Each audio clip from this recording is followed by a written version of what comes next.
ಸಚಿವ ರಾಜಣ್ಣ ಮಾತಿನ ಸಂದರ್ಭದಲ್ಲಿ ಮುನಿರತ್ನ ಆಕ್ರೋಶವನ್ನು ಹೊರಹಾಕಿದ್ರು. ನನ್ನ ಜೀವನವನ್ನು ಹಾಳು ಮಾಡಿದ್ದಾರೆ ಅಂತೇಳಿ ಆಕ್ರೋಶ ಭರಿತವಾಗಿ ಇವತ್ತು ಮಾತನಾಡಿದರು. ಪ್ರಮುಖವಾಗಿ ಈ ಹನಿ ಟ್ರ್ಯಾಪ್ ವಿಚಾರ.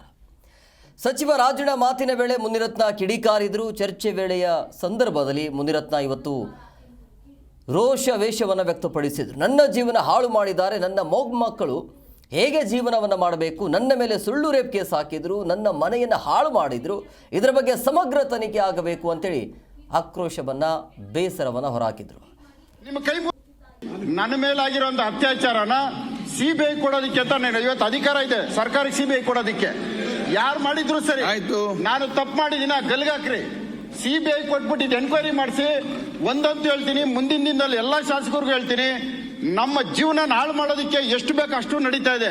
ನನ್ನ ಜೀವನ ಹಾಳಾಗೋಗ್ಲಿ. ಸಭಾಧ್ಯಕ್ಷರೇ ದಯವಿಟ್ಟು ಮಾತಾಡಕ್ಕೆ ಅವಕಾಶ ಕೊಡಿ. ಈಗಲ್ಲ ಮತ್ತೆ ಮಾತಾಡಿ ಹೇಳಿ ಬಜೆಟ್ ಅಲ್ಲಿ ಸಭಾಧ್ಯಕ್ಷರೇ ನಿಮ್ಮ ಕೈ ಮುಗಿ ಕೇಳ್ತೀನಿ, ಕೇಳ್ಕೊಳ್ಳಿ. ಮಾತಾಡಿ ಮೊಮ್ಮಕ್ಕಳು ಅವ್ರಿಗೆ 15 ವರ್ಷ ಅವ್ರು ಏನಂತ ತಲೆ ಎತ್ಕೊಂಡು ಹೊರಡ್ತಾರೆ. ನಾನು ರೇಪ್ ಮಾಡಿಲ್ಲ ಸಭಾಧ್ಯಕ್ಷರೇ. ಇವತ್ತು ಇಲ್ಲಿ ಬರ್ಲಿ, ಇವತ್ತು ಬಂದ್ಬಿಟ್ಟು ನನ್ನ ಎದುರುಗಡೆ ಪ್ರಮಾಣ ಮಾಡ್ಲಿ.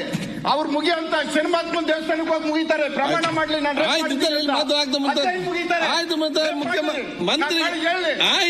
ಪ್ರತ್ಯಾಗಿರಿ ದೇವಸ್ಥಾನಕ್ಕೆ ಹೋಗಿ ನನ್ನ ಮೇಲೆ ರೇಪ್ ಕೇಸ್ ಮಾಡಿದೀನಿ. ನಾನು ಈ ತರ ನನ್ನ ಜೀವನ ಹಾಳು ಮಾಡೋದಕ್ಕೆ ರೇಪ್ ಕೇಸ್ ಹಾಕ್ತಾರೆ ಇವರು.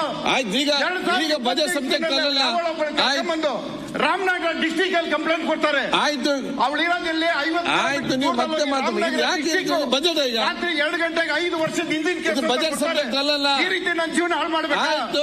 ನನ್ನ ಮೇಲಾಗಿರುವಂತಹ ಅತ್ಯಾಚಾರನ ಸಿಬಿಐ ಕೊಡೋದಕ್ಕೆ ಅಂತ ಇವತ್ತು ಅಧಿಕಾರ ಇದೆ ಸರ್ಕಾರಕ್ಕೆ. ಸಿಬಿಐ ಕೊಡೋದಕ್ಕೆ ಯಾರು ಮಾಡಿದ್ರು ಸರಿ ಆಯ್ತು, ನಾನು ತಪ್ಪು ಮಾಡಿದಿನ ಗಲ್ಗಾಕ್ರಿ.